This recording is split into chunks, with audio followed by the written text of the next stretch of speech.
பரிசுத்தமும் கிருபையும் இரக்கம் நிறைந்த ஆண்டவரே, அருமையான ஆசீர்வாதமான நல்ல நேரத்துக்காக நாங்கள் ஸ்தோத்திரிக்கிறோம். அருமையான கர்த்தாவே, இந்த பகல் வேளையிலே நாம் ஒருமித்து உம்முடைய நாமத்தை மகிமைப்படுத்தக்கூடிய கிருபையை பரலோகத்தின் தேவன் எங்களை தந்து எங்களை நடத்துகின்ற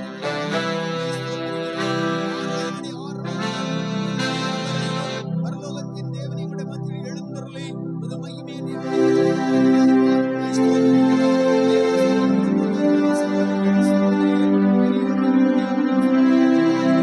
ஒவ்வொருவரையும் நம்முடைய கருத்தில் அர்ப்பணிக்கிறோம். இப்போது கூட கர்த்தாவே கொடுக்கப்பட்ட காணிக்கைகளை ஆசீர்வதியும். தூரத்தில் ஆயிரம் மடங்கான ஆசீர்வாதங்களை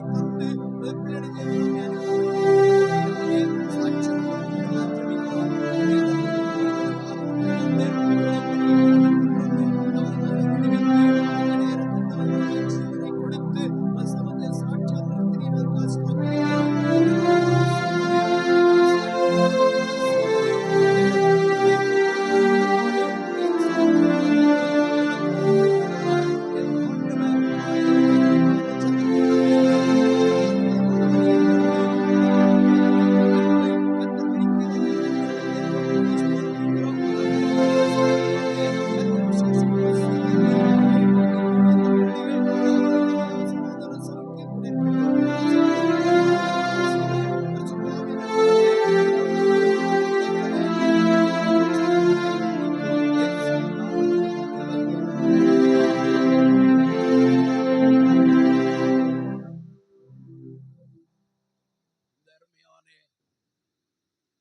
ஆசீர்வாதமான இந்த வேளையை நமக்கு தேவன் இலவசமாக தந்திருக்கிறார்.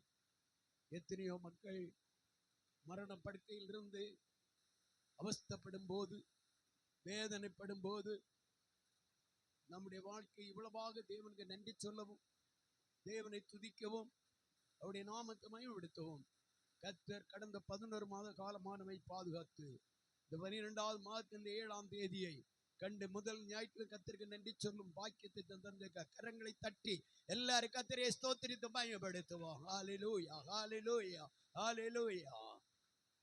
1ஆம் தேதி ஆராதனை மிகவும் ஆசீர்வாதமா இருந்தது. அநேக தேவ பிள்ளைகள் வந்து கலந்து கொண்டீங்க. தேவனுடைய பரிசுத்த ஆவியானவர் நம்மோடு கூட அவருடைய வாக்குத்தத்தமான தேவனுடைய வார்த்தைகளை தந்து நம்மை நடத்தினார். இதோ யோவான் 16:33 படி அந்த வார்த்தையை வாசித்து பாருங்க. யோவான் 16:33.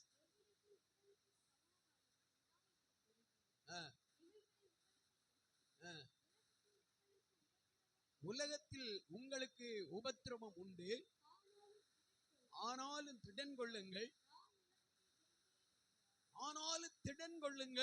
நான் உலகத்தை ஜெயித்தேன். திடன் கொள்ளுங்கள் என்றுள்ளதான தலைப்பில் நாம் தொடர்ந்து இன்றைக்கு நாம் செய்தி பார்ப்போம். அதோடு சேர்ந்து 5 நாட்களும் திங்கள் செவ்வாய் புதன் வியாழன் வெள்ளி வரையிலும் விசேஷமான ஜெபம் நமக்கு இங்கே நடந்தது. அது யாருக்கெல்லாம் தெரியும் அந்த ஜெபம் இருந்தது? கரங்களை உயர்த்தி பார்ப்போம். இப்ப சிலர் தெரியாதா? தெரியாதவங்க இருக்கிறீங்களா? தெரியாதவங்க கரங்களை உயர்த்துங்க. சாப்பிட்டீங்களா? சாப்பிடலையா? இது போலதான் நம்ம இருந்தா எப்படி இல்லையா? அருமையான தேவனுடைய பிள்ளைகளே, மாதத்தில் 3 நாளோ 5 நாளோ 7 நாளோ தொடர் ஜெபங்கள் வைக்கிறோம். இந்த ஜெபங்களுக்கு நான் கலந்து கொள்ளணும். இனி ஒரு ஜெபத்தை நான் ஒழுங்காக்குகிறேன். அது என்னவென்றால், இந்த வாரத்தில் அடுத்த வாரத்திலே வியாழன் வெள்ளி சனி 3 நாட்கள். அது எதுக்காக என்றால், வரப்போற கிறிஸ்து பிறப்பு பண்டிகைக்கும் வரப்போகிற புதிய வருடத்தின் ஆராதனைக்கும் சேர்த்து அந்த நாட்கள் நம்முடைய குடும்பங்களில் பிரச்சனைகள் வராதபடியும், குடும்பங்களை எல்லாரும் சமாதானத்தோடு ஜீவனம் பண்ண, நல்ல சந்தோஷமா நாம் கர்த்தரை ஆராதிக்க, எல்லா தேவைகளையும் ஆண்டவர் சந்திக்க, தேவனுடைய ஆவியானவர் நம்முடைய குடும்பத்தை ஆளுகை பண்ணி நடத்துவதற்காக விசேஷமான ஒரு ஆசீர்வாத ஜெபம் ஒழுங்காக்க போகிறோம். ஒரு அல்லேலூயா சொல்லுங்க. நல்ல அல்லேலூயா சொல்லுங்க.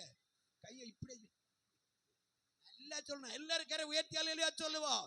கரங்களை தட்டி கர்த்தரை மகிமைப்படுத்துவோம். ஜீவனோடு தட்டி ஆண்டவரை மகிமைப்படுத்த. சரியா? ஏனோதான் ஆண்டவர் நம்முடைய மத்தியில உலாவிக் கொண்டிருக்கிற நேரம் அவரை நான் கனம் பண்ண வேண்டும். அல்லேலூயா. எனக்கு ரொம்ப சத்தம் போட முடியாது, பெரிய பலசாலி நிற்கிறேன்னு பார்க்காதுங்க. அது கடந்த நாள்ல பெருஞ்செல்லாம் போயிட்டு 2-3 வீடை சந்தித்து முடியாது. வெயிலோட நம்ம கஷ்டத்துல இங்கே வந்து விட்டேன். வருவதுக்கும் கூட ரொம்ப கஷ்டமா தான் இருந்தது. எனக்கு கஷ்டம் என்ன, பிள்ளைகள் என்ன வெளியே விட மாட்டாங்க. நல்ல ஒரு கூண்டு அடைஞ்சு உள்ளே இருந்துகிட்டு போட்டுருவாங்க. அதை ஆண்டவருடைய ஊழியத்தை அவருடைய சித்தத்தை நிறைவேற்றணுமே, அதுக்காக வேண்டிதான் கர்த்தருடைய சமூகத்தில் நேரம் ஓடி ஓடி ஊழியத்தை செய்கிறது. சரி, கடந்த நாள்ல ஒரு பிள்ளை தூர தேசத்திலிருந்து ஒரு போன் பண்ணது. 2 காரியமாக. அதுல ஒன்று, இன்றைக்கு அந்த பிள்ளையின் குழந்தையை பார்ப்பதற்காக வேலைக்கு ஒரு அம்மாவை அழைத்து கொண்டு போகிறார்கள். ஆனா அந்த அம்மாவுக்கு பிரச்சனை என்னென்றால், அதனுடைய எல்லா காரியங்களையும் சரியான அதிகாரிகள் ஆராய்ந்து பார்த்து எதுக்கு போகிறாய் என்ன என்று கேட்டு விசாரித்து காரியம் தெரிந்தால் நிச்சயமாக விடமாட்டார்கள். பிரச்சனை திரும்ப இது காரணமாக இருக்கிறவர்கள் ஏராளமான பணங்கள், நஷ்டேடு பணங்கள் கட்டணும். அப்ப அந்த குடும்பம் ஏழ்மையான நிலவரம் ரொம்ப பயந்து கொண்டிருந்தாங்க. என்ன செய்யறது தெரியலையா, இப்படியே பெரிய பிரச்சனைக்குள்ள இருக்கிறோம் என்று புருஷன் மனைவி வேதனையோடு இருந்தாங்க.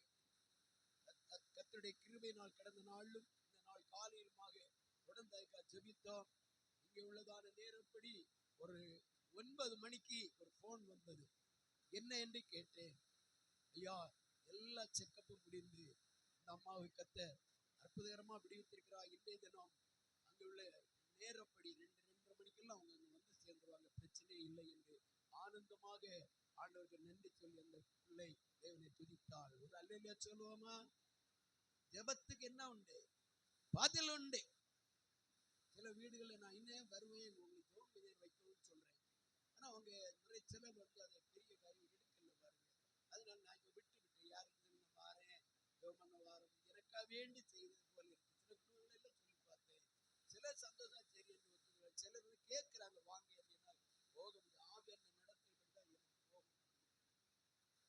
அதுபோல இந்த பிள்ளை எக்ஸாமுக்கு கடந்து போனால் இங்க ஜெபித்து விட்டு அந்த அப்ளிகேஷன் இந்த காரியங்கள் எல்லாம் ஒழுங்காக்கி ஜெபித்து விட்டு கடந்து போனால் ஆயிரக்கணக்கான ஜனத்தின் மத்தியில் ஆண்டவர் அவளுக்கு 14வது நம்பர்ல நல்ல ஒரு வேக்கண்ட் கிடைக்கும். அவளை இறக்கம் செய்திருக்கிறார். அவளுக்கு திருவனந்தபுரத்துல கிடைக்க வேண்டும் என்று நானும் ஜெபித்துக் கொண்டது என்றால் ஒரு ஆசீர்வாதமா இருக்கும். வருகிற 21 அவள் கிளம்பி 22ஆம் தேதி அவள் கர்த்தருக்கு ஸ்தோத்திரம் சென்னைக்கு போக வேண்டும். அவள் பிள்ளை கர்த்தர் ஆசீர்வாதம், அவர்கள் குடும்பமா வந்திருக்கிறாங்க. இந்த பிள்ளையும் அவருடைய புருஷன் குழந்தையும் கர்த்தர் விசேஷமாக ஆசீர்வதிக்க நாம் அந்த குடும்பத்தை ஜெபிப்போம்.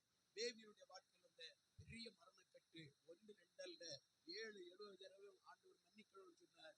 இந்த அம்மாவுக்கு 7 அல்ல 70 அல்ல 700 செல்வான நேரம் ஆபத்து மேல் ஆபத்து வந்தாச்சு. ஆனாலும் ஆண்டவர் கைவிடல. அவர் அல்லேலூயா சொல்லுங்க. இன்னும் கைவிட மாட்டார். அல்லேலூயா. சந்தோஷமா தான் அவர் அல்லேலூயா சொல்லுங்களா. அடுத்த விட இன்னும் ஒரு முக்கிய காரியம், நம்முடைய மத்தியில கொஞ்ச காலங்கள் அருமையான ஒரு ஐயா நம்முடைய மத்தியிலே கடந்து ஆராய்த்தார்கள். பிற்பாடு அவர்கள் சுகவீனமாய் படுக்கையில் ஆகிவிட்டார்கள். கடந்த நாள்ல திடீரென்று ஏதோ ஒரு ஒரு செய்தி வந்தது. எங்க மகன் தான் எனக்கு போன் பண்ணி இப்படி வெளிநாட்டுல அவங்க மகன் போன் பண்ணி அந்த ஐயா இறந்து போனாங்க. அருமையான தேவனுடைய பிள்ளைகளே, அதுக்கு அடுத்தபடி அவங்க மருமகளும் போன் பண்ணாங்க. நான் சொன்னேன் ராத்திரி 6 மணி நான் வர முடியும், காலையில் நானும் போய் பார்க்கிறோம். நாளை 10 மணிக்கு அவர்களுடைய அடக்கம். முரசனுடைய அந்த சர்ச்சுக்கு நேர் பின்னால் 3வது வீடு. இன்றைக்கோ நாளை காலையிலயோ நீங்கள் கலந்து கொள்ளலாம். போய் முடியுமான அளவுக்கு போய் நேரடியாக பாருங்க. போய் அனுதாபம் தெரிவித்து வருகிறது உங்களுக்கு நல்லது. கர்த்தர்களை ஆசீர்வதிப்பாராக. அல்லேலூயா சொல்லுங்க. அந்த குடும்பத்துக்கு ஒரு ஆறுதல் கிடைக்கும். ஒரு நிமிஷம் ஜெபிப்போம். ஹல்லேலூயா, ஹல்லேலூயா, ஹல்லேலூயா. தகப்பனே, நன்மை ஸ்தோத்திரிக்கிறோம். இந்த வேளையிலும் கூட அருமையான கர்த்தாவே ஐயாவுடைய குடும்பத்துக்காக அவருடைய மகனை கர்த்தர் ரட்சித்து என்னுடைய பிள்ளையாக மாற்றி ஆண்டவரே அப்பா உமக்குள்ளேயே ஜீவித்திருந்த மகனை நித்தியத்துக்குள்ளே இந்த நாட்கள் அழைத்திருக்கிறேன். தமது மகன் விட்டு போன அந்த குடும்பத்துக்கு ஒரு விசேஷமான ஆறுதலும் சமாதானமும் தேர்தலும் கிடைக்க சபையாராக இந்த குடும்பத்துக்காக சொல்லிக்கிறோம். விசேஷமாக அவருடைய மனைவிக்கு ஒரு ஆறுதலை கொடுங்க, பிள்ளைகள் மருமக்களுக்கு ஒரு ஆறுதலை கொடுங்க. தொடர்ந்து அந்த குடும்பத்திலே தேவ சமாதானத்தை இயேசுவின் நாமத்தில் தொடங்கிய நல்ல பிதாவே, ஆமென். மீதுள்ள பல காரியங்கள் அறிவிக்க வேண்டியிருக்கு. அது வருகிற நாட்கள் அறிவிப்போம். நமக்கு வருகிற கிறிஸ்து பிறப்பின் பண்டிகை 31ஆம் தேதி உள்ள விசேஷமான வருடாந்திர ஆராதனை. எல்லா காரியத்துக்காக நீங்கள் ஜெபிக்க வேண்டும். பரிசுத்த ஆவியானவர் தாமே நமக்கு இந்த ஆராதனைகள் எல்லாம் முன்னெடுத்து நடத்த வேண்டும். நாம் எல்லா ஆராதனையிலும் கலந்து கொள்ள வேண்டும். நமக்கு நேரம் ரொம்ப சுருக்கம் இருந்தாலும் கூட சில வசனங்களை வாசித்து தியானித்து நாம் ஜெபிக்க போகிறோம். எங்க பிள்ளைகள் சொல்லுவாங்க, ஆராதனை நீங்க புதிய செய்தி கொடுக்க வேண்டும். தெரியல, ஆண்டவர் கொடுக்கிற செய்தி சரியா? அல்லேலூயா சொல்லுங்க, நல்ல அல்லேலூயா சொல்லுங்க. இந்த அருமையான இந்த வேளையிலே நாம் தேவ சமூகத்துல வந்திருக்கிற நாம் ஒரு தெய்வீக விசேஷமான ஒரு ஆசீர்வாதத்தோடு நாம் போக வேண்டும். நம்மை ஆசீர்வதிக்கிற தேவன் நம்முடைய மத்தியிலே அவர் கடந்து வந்திருக்கிறார். அவர் நம்முடைய மத்தியிலே அவர் உலாவிக் கொண்டிருக்கிறார். சபையாராகி நீங்கள் ஒரு காரியம் செஞ்சீங்க, இந்த 3 நாள் 5 நாள் ஜெபம் வைக்கும் போது ரொம்ப நெருக்கடியா இருந்தாலும் 2 நாளாகி நீங்க கலந்து கொள்ளுங்க. லீவு போட்டாலும் கலந்து கொள்ளுங்க. அடுத்தபடியா 1ஆம் தேதி ஆராதனையை மறந்து விடக்கூடாது. வெள்ளிக்கிழமை உபவாச ஜெபம், செவ்வாய்க்கிழமை 11 மணிக்கு சகோதரிகள் ஜெபம், அதுபோல சனிக்கிழமை மாலையில 6 மணிக்கு இருக்கிற பிள்ளைகளுடைய வாலிபர்களுடைய அபிஷேக ஆராதனை. இதெல்லாம் ஞாபகத்தில் கொள்ளுவோம். கர்த்தர் உங்களை ஆசீர்வதிப்பாராக. தொடர்ந்து தேவனுடைய வார்த்தைக்குள்ளாக கடந்து போகிறோம். கடந்த நாட்களிலே கிதியோனை பற்றி நாம் தியானித்தோம். கிதியோனுடைய விசேஷமான இந்த பலியை பற்றி நாம் தியானித்தோம். அந்த பலியை கர்த்தர் அங்கீகரித்தார் என்பதை பார்த்தோம். இன்னைக்கு அதோடு சேர்ந்துதானே கிதியோனுடைய யுத்தத்தை பற்றி பார்க்க போகிறோம். சுருக்கமா சில காரியங்களோடு கூட சொல்லி தேவனுடைய வசனத்துக்குள்ள கடந்து போகிறோம். கிதியோனுடைய நாட்களிலே கிதியோன் யுத்தம் பண்ணி வெற்றி எடுக்க 2 காரியம். ஒன்று வாசிக்க போறீங்க, இதோ நியாயாதிபதிகளின் புஸ்தகம் 26ல 6ஆம் அதிகாரத்துல 26 27 வசனம். நியாயாதிபதிகள் 6ஆம் அதிகாரம் 26 27 வசனம்.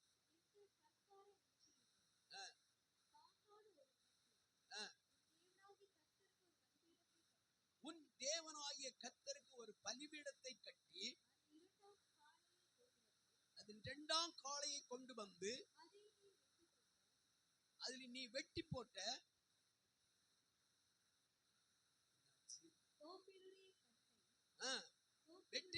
தோப்புடைய கட்டையை விறகுகளின் மேல் சர்வாங்க தகனமாக பலியிட கடவா என்றார். தொடர்ந்து கிதியோன் தன் வேலையாட்களில் 10 பேரை சேர்த்து கர்த்தர் தனக்கு சொன்னபடியே செய்தான். எல்லாரும் நல்லா கவனித்துக் கொள்ளுங்க. கிதியோன் பெரிய ஒரு விசேஷமான மனிதன். அந்த கிதியோனுக்கு ஏராளமான வேலையாட்கள் இருந்தார்கள். அவனுடைய தகப்பன் வீட்டார் அவனுடைய கோத்திரத்திலே பெயர் பெற்ற ஒரு மனிதனாக இருந்தார். எல்லா ஜனத்திலும் ஒரு மேன்மை தங்கிய ஒரு மனிதனாக இருந்தாலும் தன்னுடைய அரிக்கட்டுகளை அடித்து சரிப்படுத்தி சமாதானமாய் கொண்டு போக முடியாதபடி மீதியானிற்கும் அமலேக்கியருக்கும் பயந்து வேதனையோடு அரிக்கட்டுகளை அடித்துக் கொண்டிருக்கும் போது கர்த்தர் அவனோடு வந்து பேசுகிறார். தூதனை அனுப்பி, கிதியோனே, நீ பராக்கிரமசாலி, உன்னை கொண்டு நான் இந்த பயங்கர சத்துருக்களை உன் கையில் ஒப்பு கொடுப்பேன் என்றார். அப்போது அவர் கேட்கிறார், எப்படி நான் நம்ப முடியும்? நானே என் அரிக்கட்டுகளை அடித்து சரிப்படி கொண்டு போக முடியாமல் இருக்கும் போது எப்படி என்னுடைய ஜனங்களை நான் ரட்சிக்க முடியும்? இந்த சத்துருக்களை எப்படி நான் முறியடிக்க முடியும் என்று வேதனையோடு ஆண்டவர் சொல்லி கேட்டார். கேட்டதான வேளையிலே கர்த்தர் சொன்னார், நான் உன்னோடு கூட இருக்கிறேன். உன்னை அனுப்புகிறவர், நல்ல சத்தம் சொல்லுங்க, உன்னை அனுப்புகிறவர் கர்த்தர் சொன்னார், நான் உன்னோடு கூட இருக்கிறேன். எந்த இடத்திலும் நம்மோடு கர்த்தர் கூட இருப்பார் என்றால் நிச்சயமா நமக்கு என்ன உண்டு? வெற்றி உண்டு. கரங்களை தட்டி எல்லாரும் கர்த்தரை ஸ்தோத்திரம் பண்ணுவோம். சகோதரிகள் சகோதரிகள் கையை கட்டி இல்ல, கையை தட்டி. எனக்கு நல்ல பேச தெரியல, வார்த்தை தெரிய வர கொஞ்சம் கஷ்டமா இருக்கு. அதனால உங்களுக்கு காதுல எப்படி விழுதுன்னு தெரியல வார்த்தைகள். சரி, எல்லாம் கையில தட்டி ஆண்டவரை. சரியா?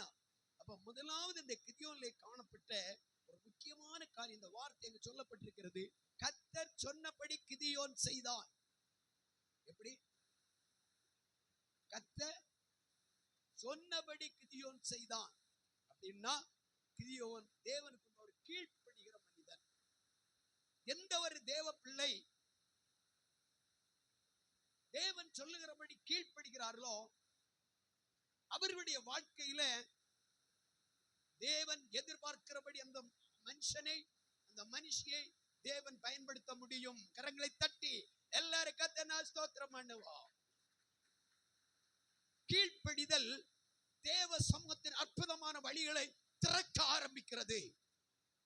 கீழ்ப்படிதல் குடும்பத்துள்ள சாபக்கட்டுகளை உடைக்க ஆரம்பிக்கிறது. தேவனுக்கு பயப்படுகிற பயத்தோடு கீழ்ப்படிந்தால் தேவன் உங்கள் பிள்ளைகளையும் மேன்மையான ஸ்தானத்துக்குள்ளாக தேவன் உயர்த்துவார். கரங்களை தட்டி எல்லாரும் கர்த்தரை ஸ்தோத்திரம் பண்ணுவோம். இந்த கிதியோனுடைய வாழ்க்கையிலே தேவன் இவனை விசேஷமா தெரிந்து கொள்ள காரணம், இருதயம். எல்லாம் எங்க கவனிங்கம்மா, திடீர்னு கேள்வி கேட்பேன், சரியா? கவனமா இருங்க. கிதியோனை தேவன் தெரிந்து கொள்ள ஒரு முக்கியமான காரியம், கிதியோன் தேவனுடைய வார்த்தைக்கு கீழ்ப்படுகிற ஒரு மனிதனாய் இருந்தார். முதல் காளையை பலி செலுத்தி அந்த கற்பாறையில் கொண்டு காணிக்கையை செலுத்தி அந்த செலுத்தப்பட்ட காணிக்கையை தேவன் அக்கினியினால் அங்கீகரித்தார் என்பதை கடந்த நாட்களில் பார்த்தோம். யாருக்கு ஞாபகம் இருக்கு? கரங்களை வைத்து பார்ப்போம். யாருக்கும் ஞாபகம் இல்லையா? எதை சொன்னாலும் சரி பரவாயில்ல, கடந்த நாள் ஒரு பிள்ளைங்க வந்தா இன்னும் வரல, சொன்ன நீங்க சொல்ல ஒன்னும் கேட்கலையா, 2 செவியறையும் பொட்டி போச்சு என்று டாக்டர் சொன்னாரு, எனக்கு கேட்கவே முடியல, ஒரு வார்த்தையும் காதுல உழுதில்லை. அப்படி இல்லை, நம்ம காதுல நல்லா இருக்கு, அப்படிதானே?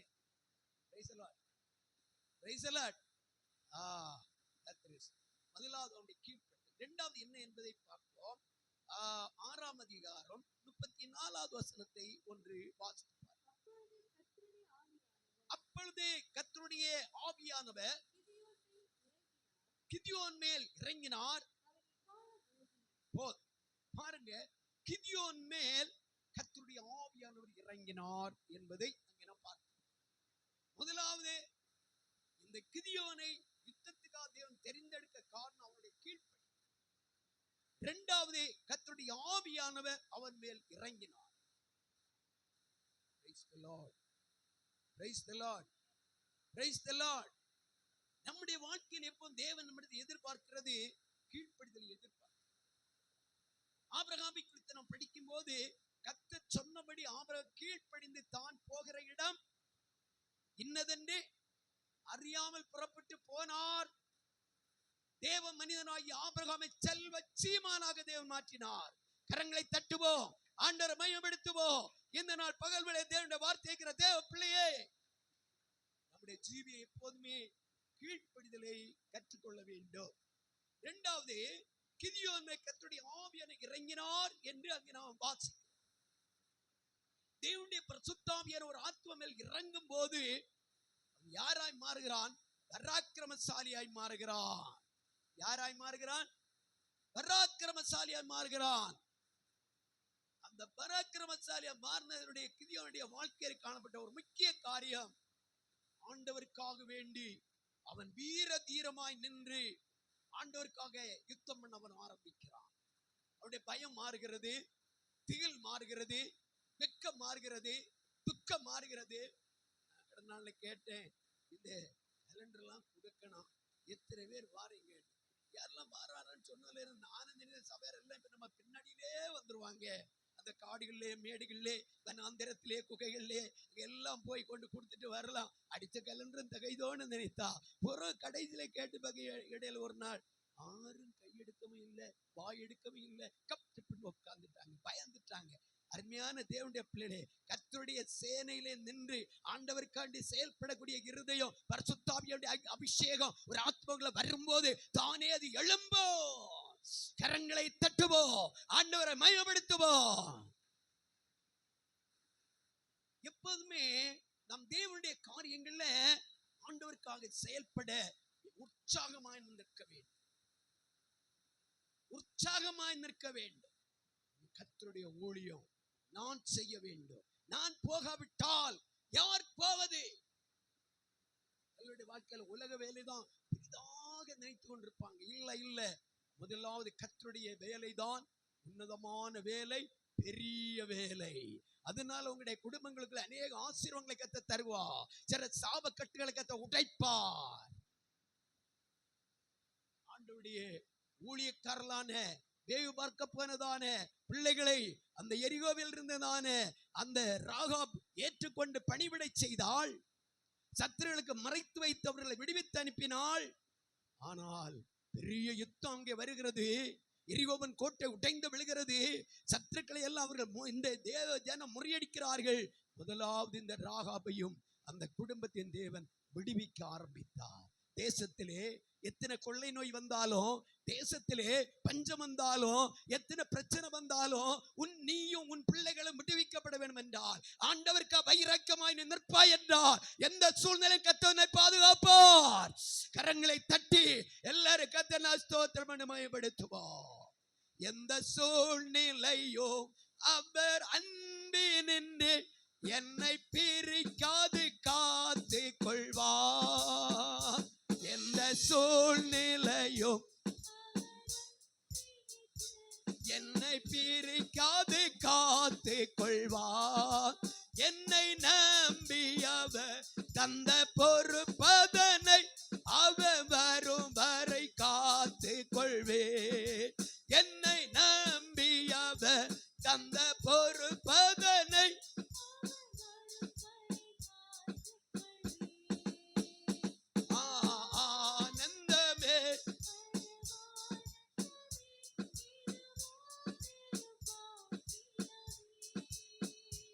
இந்த பாதலத்தில்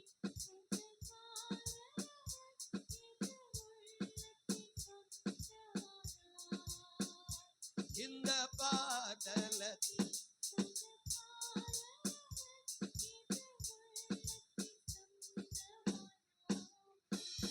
அல்லேலூயா. சரி, அது அடுத்த அதிகாரத்தில் வரும்போது கிதியோனுடைய யுத்தத்தின் காரியத்தை பற்றி பார்க்கிறோம். அதிலே 1-2 வசனங்களை நாம் வாசிக்க போகிறோம். கர்த்தருக்கு ஸ்தோத்திரம் உண்டாவதாக. முதல் வசனத்தை முதல்ல வாசிங்க.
இப்போ வந்த ஜனம் ஏராளம்.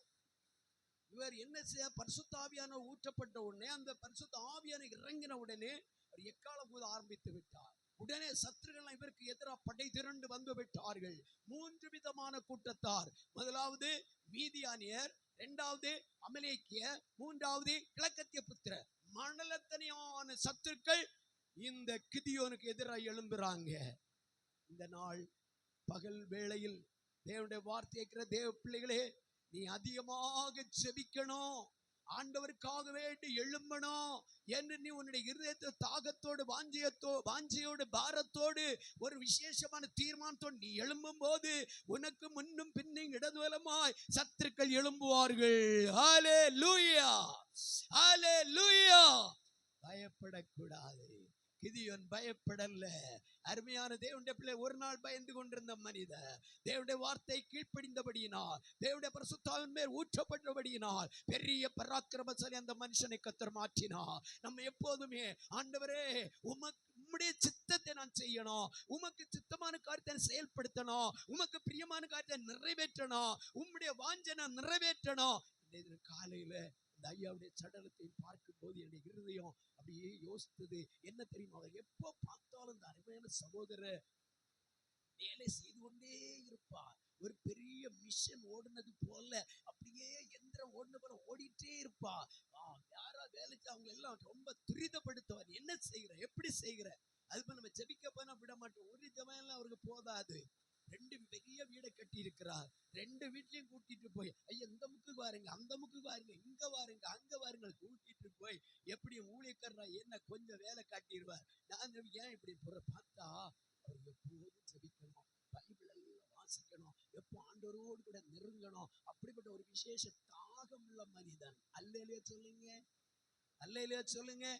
ஞானஸ்நானம் எடுத்து அபிஷேகம் வாங்கி ஆண்டவருக்குள்ள சந்தோஷமா இருந்த மனிதன் இப்படி இருக்கிறாரு. எப்படியாக இருக்கிறார்? பாவியன்னு சொல்கிறார், என் மகனை என் சமூகத்தில் உட்கார வைத்திருக்கிறார். அல்லேலூயா சொல்லுங்க. பரலோகமே என் சொந்தமே என்று சொல்லி பாடி அங்கே போய்விட்டார். நம்மளை இன்றைக்கு ஆண்டு நம்ம அழைத்தா போனோம். எத்தனை பேர் போற ஆயத்தம் கரங்கள்? அதுக்கும் கூட கை உசர் இல்லையே, புரியலையா? இன்றைக்கு ஆண்டவர் வந்தா போற ஆயத்தம் உள்ளவங்க கரங்கள் உயர்த்துங்க பாப்போம். ராஜங்கன்றாக்கு மேல உயர்த்தல, ஏன்னா அவருக்கு தெரியுது என்ன எப்படியோ எப்படின்னு தத்தளிக்கிறார். பதறக்கூடாது, போவேன். அல்லேலூயா. யாரெல்லாம் ஞானஸ்நானம் சீக்கிரம் எடுத்துருங்க, அபிஷேகம் வாங்குங்க, ஆண்டவர் வரைக்கும் ஆயத்தப்படுவோம். கர்த்தர் நம்மை ஆசீர்வதிப்பார். இப்போது இந்த அருமையான இந்த கிதியோனை ஆண்டவர் பக்குவப்படுத்தி ஒழுங்குபடுத்தி அந்த யுத்தத்துக்கு தகுதியுள்ள பாத்திரமாக மாற்றுகிறார். இப்போ இவர் எக்காலம் ஊதின உடனே ஜனங்கள் 1000 வந்து விட்டாங்க. ஆனா வந்தோம் ஆண்டவர் சொன்ன, இவன் எல்லாமே நம்ம கொண்டு போனா ஒருவன் சொல்லுவான், என்னாலதான் இந்த வீடு கட்டப்பட்டது, என்னாலதான் இந்த காரியம் நடந்தது, நான் இல்லைன்னா காரியம் நடக்காது என்று வீம்பு பேசுவான். ஆகையினால அப்படி ஒண்ணு வேண்டாப்பா. பயமும் திகிலும் உள்ளவன் வீட்டுக்கு ஓடியே போயிரு. இவ்வளவும் இந்த கிதியோன் சொன்னதுதான். தப்பி பிழைச்சது தம்பராம் புண்ணியம்னு 22,000 பேர் மொத்தமா சாடி போயிட்டான். அப்ப எப்ப இந்த வார்த்தை கிடைக்கும்னு பார்த்து பயந்து பயந்தான் நின்று இருக்கிறான். ஆண்டவருக்கு தெரியும். அல்லேலூயா. ஆண்டவருடைய ஊழியத்தின் காரியத்துல கடந்து வரும்போது அந்த பயமும் திகிலும் நமக்குள்ள இருக்கக்கூடாதுங்க. ஆண்டவருக்காக வேண்டி எழும்பணும். ஆண்டவர் கடைசி கேட்பா, எத்தனை ஆத்மாக்களை ஊழியக்காரனோட கூட போய் நீ ஊழியம் செய்த, எத்தனை ஆத்மா ஆண்டவர் என்ன பற்றி சொன்ன எல்லாம் நம்மளுக்கு கேட்பாரு இல்ல? கேட்பாரா கேட்க மாட்டாரா? நம்ம என் புருஷன் தான் எங்க பணத்துக்கு கணக்கு கேட்பாரு, என் பிள்ளைகள் தான் கேட்பாங்க. இல்லைங்க, உங்களுடைய எல்லா கணக்கும் அவர் கையில இருக்கு. அல்லேலூயா சொல்லுங்க. எல்லா கணக்கும் அங்க இருக்குது. அல்லேலூயா. பாருங்க, போயிட்டான். அடுத்த கடைசியில மீதியாரங்க இருந்தாங்க. அவங்கள பார்த்தா ஆண்டவர் பின்ன சொன்ன, இந்த கூட்டம் வேண்டாம், நீ ஒரு காரியம் செய். அந்த வசந்த வாசிங்க, கீழே வாசிங்க. அப்படியே தண்ணீரண்டை இறங்கி போக பண்ணினான்.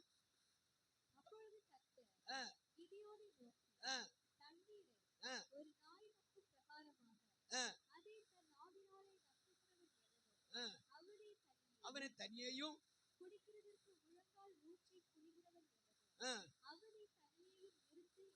இப்ப 2 ஒரு பெரிய பரீட்சை. சோனாளுக்கு ஒரு பெரிய பரீட்சை உண்டு, அது போல இங்க ஒரு பரீட்சை. 2 பகுதியா அப்படியே அங்க பிரிச்சு விடுகிறார். வாசிங்கம்மா. கையால் அள்ளி வாய்க்கு எடுத்து நக்கி கொண்டவர்கள் ரத்தம் நக்கி கொண்ட நாயை போல நக்கினவன் 300 பேர். தொடர்ந்து மற்ற ஜனங்களில் தண்ணீர் குடிக்கிறதுக்கு முழங்கால் ஊன்றி குனிந்தார்கள். கிதியோனை நோக்கி, அந்த நாயை போல நக்கி குடிச்சானே அந்த 300 பேராலே நான் உங்களை ரட்சித்து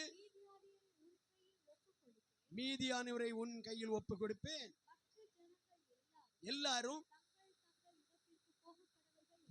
வெறும் 300 பேர் மட்டும் போதும். நேரம் தாண்டி விடுகிறது. அப்போ இதோட அங்க போய் நிறுத்துகிறேன். இந்த யுத்தத்தை எடுத்து இப்போ 2 மணி நேரம் போகிறோம். அருமையான தேவனுடைய பிள்ளைகளை, தேவன் தெரிந்து கொண்ட வெறும் 300 பேர். எத்தனை பேர்? நல்லா சொல்லுங்க, எத்தனை பேர்? வெறும் 300 பேர். அவன் என்ன செய்கிறான்? தண்ணீரை கையில் எடுத்து நக்குறான். நாய் நக்குறது போல. நாய் நக்குற பார்த்திருக்கீங்களா? பிள்ளைகள் பார்த்திருக்கீங்களா? உங்க வீடு நாய் இருக்குல்ல? சொல்லுங்கப்பா, இருக்கா இல்லையா? அபிஷேக் இருக்குல்ல? போறேன். நான் இவ்வளவு நாள் போனவன் என்னட்டு அது பழகல. இனி ஒரு கருப்பிட்டு துண்டு கொடுத்தா பழக்கி எடுத்துடலாம், பிரச்சனை இல்லை. அருமையான தேவனுடைய பிள்ளைகளே, அப்படிதான் உலகத்துல மனுஷனை அந்த ஆத்துமாக்களை சில கருப்பிட்டு துண்டுகளை கொடுத்து பிசாசு நம்ம பக்கம் வச்சிருக்கான். அல்லேலூயா, அல்லேலூயா. ஆமா, நாய் நக்குறது போல் நக்குறவன் அவனை எனக்கு கொண்டு யுத்தம் பண்ணி கொண்டு வா. அதுல வெறும் 300 பேர் தான் கிடைச்சான். அல்லேலூயா, நல்லா சொல்லுங்க. 32,000 பேர்ல மிச்சம் கிடைச்சது எவ்வளவு? இப்படிதான் இருக்கு ஆண்டோடைய காரியத்துல. கர்த்தருடைய காரியத்துல கொஞ்சம் பேர் தான் வருவான்.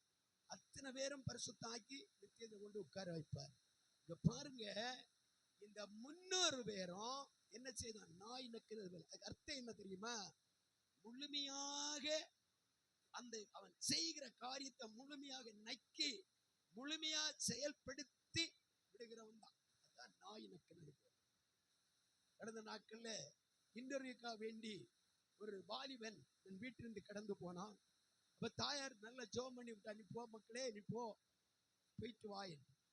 அப்ப போயிட்டு வா என்று சொன்ன உடனே இந்த அம்மா என்ன செய்தாங்க? இவன் போன நேரம் சாப்பிடாம உட்கார்ந்து ஒரே ஜபம். சில தாய்மாரை பாருங்க, ஜோம் பண்ணிக்கிட்டே இருப்பாங்க. இப்ப அந்த தாய்மாரை காணல, இல்லை ஓட பையாச்சு. இப்ப வர முளைக்கிறதெல்லாம் சும்மா ஜோம் பண்ணதில்லை, சும்மா ஜோம் பண்ணதில்லை, சும்மா ஜோம் பண்ண பிள்ளைகளுக்காக. அப்பதான் பிள்ளைகள் ஆசீர்வதிக்கப்படும். பாருங்க, என் வீட்டுல வரும்போது எங்க மனைவி அடியோட இருக்கும். என்ன அப்படி இருக்கு? இல்லை, ஜோம் அந்த ஜெபம் உங்க வீட்டுல உண்டா? ஐயா, என்னை கண்டாங்க வேலை இல்லை. 2 மணிக்கு பாஸ்டர் பார்த்துட்டு ஜோம் பண்ணு வாராரா? இனி வருவார். கர்த்தருக்கு ஸ்தோத்திரம். அப்படி ஆண்டவர் சமத்தையும் ஜெபிக்கிற ஒரு தாய் தகப்பன் இருக்கணும். அப்பொழுதுதான் சாசை ஜெயித்து பிள்ளைகளுக்கு ஆசீர்வாதத்தை கொண்டு வர முடியும். பிள்ளைகளுக்கு நல்ல உடுப்பையும் எடுத்து கொடுத்து பிள்ளைய சிங்காரிக்க வச்சு பவுடரும் போட்டு நல்ல படின்னு சொல்ல இல்ல. பிள்ளை பரலோகம் போனோம், அபிஷேகம் பெற்றுக்கொள், நித்தியத்துவ வா, தேவ பிள்ளைய மாறன்னு சொல்லி கொடுங்க. அல்லேலூயா, அல்லேலூயா. இந்த உலகத்திலே எல்லா புகழ்ச்சியும் எல்லா ஆஸ்தியும் பிள்ளைகளுக்கா பாடுபட்டு வைத்து அந்த பிள்ளை ரட்சிக்கப்படாம பாதாளத்துக்கு போனால் என்னையா பிரயோஜனம்? மனிதனுடைய வாழ்க்கை 100 வருஷம் என்று வைங்க. 100 வருஷம். பரலோகத்துல போனா எங்க எத்தனை வருஷம்? ஜெனில் சொல்லுங்க, எத்தனை வருஷம்? நித்திய ராஜ்யத்தில் நித்திய ஜீவனோடு நித்திய காலம் வாழலாம். நித்திய ராஜ்யத்தில் நித்திய ஜீவனோடு நித்திய காலம் வாழலாம். பரிசுத்த உலகம் அதில் அத்த மனவரையில் நித்தம் சுயித்திடலாம். பரிசுத்த உலகம் அதில் அத்த மனவரையில் நித்தம் சுயித்திடலாம். மகனே, ஓ மகளே, உன் இதயத்தை தாராயோ, இப்போ தாராயோ, இப்போ தாராயோ. கரங்களை அடித்து ஆண்டவரை மையப்படுத்துவோம். இந்த மகிமையான பகல் வேளையிலே தேவனுடைய வார்த்தையை கேட்டுக்கொண்டு தேவ பிள்ளையே, நம்முடைய பிள்ளைகளோ நாமோ இன்றைக்கு இந்த உலகத்தில் கடந்து போனால் நித்தியத்தில் போய் நித்தியமான பரலோகத்தின் சுதந்திரம் பெற்றுக்கொள்ள முடியுமா? ஒரு நாள் தகப்பனர் சொன்னார், ஐயா பையன் 10ஆம் படிக்கிறான், பிரச்சனை இல்லை, ஞானஸ்நானம் உடனே கொடுக்க, அவனுக்கு அவன் தங்கைக்கும் உடனே கொடுக்க வேண்டும். நான் யோசித்தேன், இந்த வயசுல கொடுத்தா எப்படி? உண்மையாகவே உடனே அந்த ஆராதனை முடிந்த உடனே அந்த பிள்ளைகளுக்கு ஞானஸ்நானத்தை கொடுத்தோம். அவர்கள் நல்ல சந்தோஷமா இன்றைக்கு ஆண்டவரோடு உறவாடி கொண்டிருக்கிறாங்க. நம்முடைய பிள்ளைகள் குறிக்கப்பட்ட வயசு ஆன உடனே கல்யாணம் கல்யாணம், அது வேலை, இந்த வேலை, படிப்பு எல்லாம் தேவை. நம்ம பிள்ளை ரட்சிப்புள்ள நடத்தணும், ஞானஸ்நானத்துக்குள்ள நடத்தணும், தேவ பிரசன்னத்துக்குள்ள நடத்தணும், தேவ கிருபைக்குள்ள கொண்டு வரணும், தேவன் பிரியமுள்ள பாத்திரமாய் மாற்ற வேண்டும். ஆயத்தப்படுவோம். அங்கே பார்க்கிறோம், 300 பேரை கொண்டு ஆண்டவர் யுத்தத்துக்கு கொண்டு போகிறார். 3 படைகளாக வகுக்கிறார். 3 பேருடைய கையில சில ஆயுதங்களை கொடுக்கிறார். அவைகள் எப்படி கிதியோன் செய்கிறார் அதுபோல செய்து காட்ட வேண்டும். செய்து காட்டின நேரம் நடுராத்திரி நேரம் என்று வேதம் சொல்லுகிறது. நம்முடைய வாழ்க்கைகளை கர்த்தர் சித்தமானால் மீதியான பகுதிகளை வேறு நாட்கள் நாம் பார்க்க போகிறோம். அருமையான தேவனுடைய பிள்ளைகளே, கிதியோனிலே காணப்பட்ட முதல் காரியம் கீழ்ப்படிதல். 2வது பரிசுத்த ஆவியினுடைய அபிஷேகத்தின் நிறைவு. இந்த 2 இருந்தால் எந்த காரியத்தை ஆண்டவருக்காக சாதிக்க நம்முடைய இருதயம் துடிக்க ஆரம்பிக்கும். எல்லாரும் எழும்புவோமா? எல்லாரும் எழும்புவோமா? கர்த்தருடைய சமுத்திரமே அர்ப்பணிப்போம், அர்ப்பணிப்போம். ஹல்லேலூயா, ஹல்லேலூயா. எந்த பெரிய மீதியானியரோ, எந்த விதமான கிழக்கத்திய புத்திரரோ, அமலிக்கியரோ, யார் நமக்கு விரோதமாக எழும்பினாலும், எத்தனை சூரியன் எழும்பினாலும், எந்த பிரச்சனை எழும்பினாலும், அவைகள் ஒன்று நம்மை நம்முடைய குடும்பத்தையும் மேற்கொள்ள முடியாது. தேவனுடைய வார்த்தை கீழ்ப்படிவோம், தேவனுடைய வார்த்தை கீழ்ப்படிவோம், தேவனுடைய ஆவியானுடைய அபிஷேகத்துக்குள்ள நம்மை அர்ப்பணிப்போம். கர்த்தர் நம்மை கொண்டு பெரிய காரியங்களை செய்வோம். எல்லாருடைய கண்களையும் மூடுவோம். எல்லாருடைய கண்களையும் வாய் திறந்து, ஆண்டவரே உம்முடைய வார்த்தைக்கு என்ன அர்ப்பணிக்கிறேன், நானும் என்னுடைய குடும்பமும் உம்முடைய சமூக உமக்கு பிரியமான காரியங்களை செய்யணும் ஆண்டவரே. அந்த கிருபை எனக்கு தாரும் ஆண்டவரே, அந்த கிருபை எனக்கு தாரும் ஆண்டவரே. என் குடும்பத்தில் சாபங்கள் மாற்றப்படணும், பிரச்சனைகள் மாற்றப்படணும், பாவங்கள் சாபங்கள் முறியடிக்கப்பட்டு நாங்கள் பரலோகத்தில் வந்து சேரணும் ஆண்டவரே. இந்த பூமியிலே எத்தனை விதவிதமான பங்களாவை கட்டியிருந்தாலும், எத்தனை ஏக்கர் சொத்து வைத்திருந்தாலும், எத்தனை புகழ்ச்சியான உத்தியோகங்கள் வந்தாலும், எத்தனை விதமாய் பூமியிலே புகழ் பெற்றவர்களாய் இருந்தாலும், தேவ பிள்ளையே பரலோக ராஜ்யம் போக நீயும் உன் ஜனமும் உன் குடும்பம் ஆயத்தப்படாவிட்டால் நரகத்துக்கு போவீர்கள், பாதாளத்துக்கு போவீர்கள். அங்கே அழுகையும் பற்கடிப்பு உண்டாயிருக்கும், நித்திய காலம் வேதனை. கண்களை மூடுங்கம்மா. எவ்வளவு வசனம் கேட்டாலும் அங்கே யோசித்துக்கிட்டு இருக்கிறீங்களா? எல்லாரும் சகோதரி வாய் திறந்து, ஏசப்பா என்னை பரிசுத்தப்படுத்துங்க, என்னை பரிசுத்தப்படுத்துங்க, உம்முடைய ராஜ்யம் நான் வந்து சேர, நான் இன்றைக்கு ஞானஸ்நானத்தை என்னை ஒப்பு கொடுக்கிறேன், இன்னைக்கு நான் மனம் திரும்புகிறேன், நான் விட வேண்டிய காரியங்களை விட்டுக்கிறேன் ஆண்டவரே. இந்த உலகத்தை ஏதோ கொஞ்ச நாள் வாழ்ந்து நல்லா சாப்பிட்டு புசித்து நல்ல உடைகளை உடுத்து சிங்காரித்து உலக மனுஷன் போல வாழ அல்ல, உம்முடைய ராஜ்யத்துக்கு வருவ கேட்ட தகுதியாக என்னை மாற்றும். பயந்திருந்த கிதியோன், வேதனையோடும் பிரச்சனையோடு இருந்த கிதியோன், கர்த்தர் அவனை இதோ நம்முடைய அபிஷேகத்தால் நிரப்பி பராக்கிரமசாலியாய் மாற்றினார். அது மட்டுமல்ல, கர்த்தர் எதை சொன்னாரோ அதற்கு அவன் கீழ்ப்படிந்தான். வாழ்க்கையில பெரிய அற்புதத்தை கண்டான். எல்லாருடைய கரங்களை அடித்து ஆண்டவரை மகிமைப்படுத்தி, ஆண்டவரை துதிப்போம், ஆண்டவரை என்னை அப்படியே மாற்றுங்க, என் குடும்பத்தின் ஆசீர்வாதமான ஒரு கிதியோனாய் என்னை மாற்றுங்க. Hallelujah, hallelujah, hallelujah, hallelujah, hallelujah, hallelujah. நம்முடைய கத்தை கேட்பார். கிதியோனே நீ என்ன செய்தாய்? நீ பராக்கிரமசாலி, உன்னை கொண்டு உன் குடும்பத்தில் உள்ள பிரச்சனை மாற்ற உன்னை கொண்டு நான் செயல்படுத்துவேன். என் சமுதாய என் வார்த்தை கீழ்ப்படி என்று கத்த சொல்லுகிறார். வார்த்தை நாம் கீழ்ப்படியும் போது, குடும்ப தலைவர் குடும்ப தலைவி தேவனுடைய வார்த்தை கீழ்ப்படியும் போது வாழ்க்கையில் அற்புதம் நடக்கும், அற்புதம் நடக்கும். பிள்ளையோட வாழ்க்கை மிகவும் மாற்றத்தை கர்த்தர் கொண்டிருவார். படிப்பிலே, அவருடைய வருங்கால உத்தியோகத்திலே, வருங்கால திருமண காரியங்களிலே, அவருடைய வாழ்க்கையிலே எல்லாவற்றிலும் கர்த்தர் மாற்றத்தை கொண்டிருவார். முதலாவது பிள்ளைகளை ஆவிக்கிற பாதைக்கு நேராக திருப்பி அவர்களுக்கு ஜெபிப்போம். நாம் ஆவிக்கிற பாதைகளை சரியான அர்ப்பணித்து கீழ்ப்படிவோம்.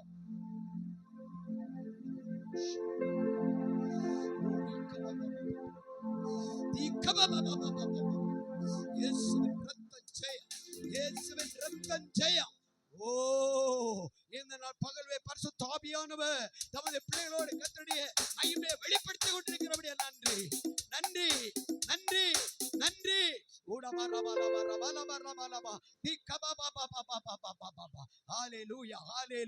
உங்களை ஒப்பு கொடுங்க, வாலிப பிள்ளைகள் உங்களை ஒப்பு கொடுங்க, பெரியோர்கள் உங்களை ஒப்பு கொடுங்க, சகோதரர்கள் சகோதரி உங்களை ஒப்பு கொடுங்க. ஆண்டவரே, உம்முடைய வார்த்தைக்கு நான் கீழ்ப்படிய எனக்கு கிருபை தாரும். உம்முடைய அபிஷேகம் என் மேல இறங்கணும். நான் பராக்கிரமசாலி, என்னை மாற்றுங்க ஆண்டவரே. உமக்காக நான் யுத்தம் பண்ணட்டும்.